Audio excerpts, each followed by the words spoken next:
Please come sit. The only thing I'll say that's not a story all night will be, I have my book for sale right there.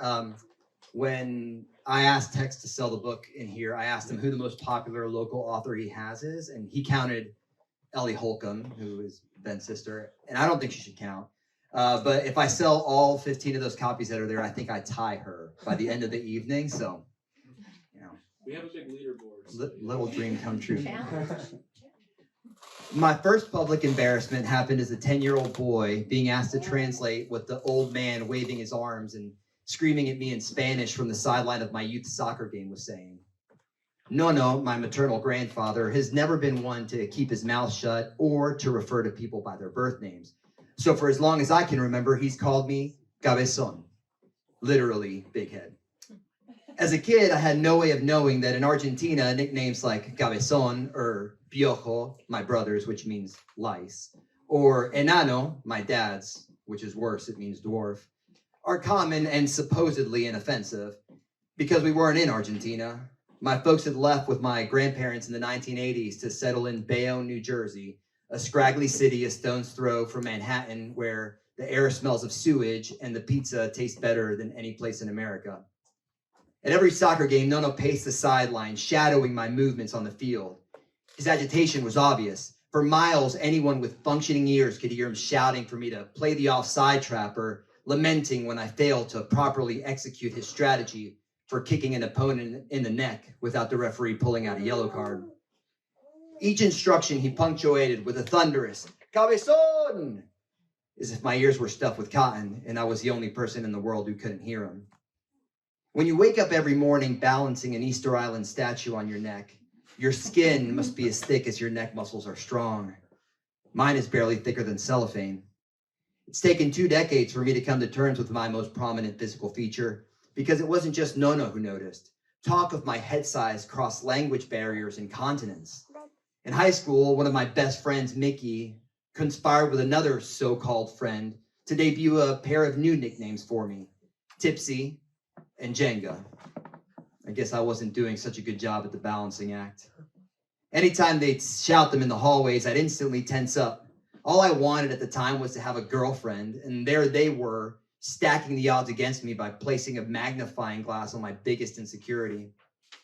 My junior year, I tried a diversionary tactic. I grew my hair out past my chin and wore it swept over one side of my face like the emo kids in the suburbs. That only drew more attention. So then, for some reason, I decided to dye it black. I even tried imitating a young Antonio Banderas, tossing it back and over my ears to my shoulders or tied in a slick ponytail, but nothing worked. Fed up, one afternoon, I turned to MySpace to make my announcement to the world. One day, you'll all regret calling me Tipsy, I wrote. I'm going places, and if you keep making fun of me, you're not invited to my book signing. Soon after my outburst, though, I conceded the fight. I accepted that in New Jersey and Argentina, some people will always show their love through a fist aimed directly at your heart. The sting from the blow is how you can be sure it's really beating. Instead of filling my head with something useful like a brain for math or business, God stuffed it with something else. Longings, big and small, that stacked on top of each other reach as high as the sun sphere. As a boy, I wanted to be both a New York Yankee and the star striker for the Argentinian national team. I watched nature shows by the Kratt brothers on PBS and imagined working in foreign lands as a marine biologist or tracking cheetahs in the African plain. I traveled the world, even if it was only in my mind.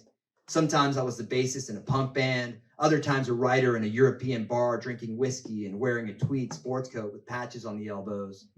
I was always in search of the road less traveled. Today, at 34, I'm still searching, wondering whether I'd even be brave enough to take it when it shows up in my path. Looking out at all of you who've chosen to spend the night at a bookstore listening to songs and stories instead of scrolling on Instagram or doing your laundry, I've got a feeling I'm not alone in this struggle. I recently lamented to my father-in-law, why did God have to pick this thorn to stick in my side? Wouldn't I be happier selling used cars or life insurance? Or doing something useful like nursing or construction? Why, of all the things in the world, must I write? He didn't have an answer for me. My beloved wife, Haley, who handles being married to a mentally ill daydreamer with enviable grace, has also done her best to try to understand the extent of my commitment to writing. Beside each other in bed this past spring, she presented me with a straightforward scenario. You could own a house and retire with $1 million in the bank, but you never publish anything. Or you can never retire, die completely broke, and write one book. As you can see, I picked the second option. To which she responded with all the love a normal person could muster. You realize nobody would ever choose that, right? I often wish I were capable of being happy with a steady paycheck and a hobby or two, but no matter how many jobs I work or how many times I visit a new soccer stadium or walk a sandy bank with a fishing pole in my hand, I still stumble through my front door eager to sit down at my laptop with a cup of coffee and pour my thoughts out in a Google Doc. I'm sure most of you don't wake up with the urge to tell strangers that you don't know how to change a flat tire, or that you once pooped your pants while sick with the stomach bug, or that every time your spouse, your roommate leaves you alone in the house, you immediately spiral into visualizing the dozens of ways you might be murdered. But for some reason, I do. Which begs the question, are people with average size heads afflicted in the same way that I am?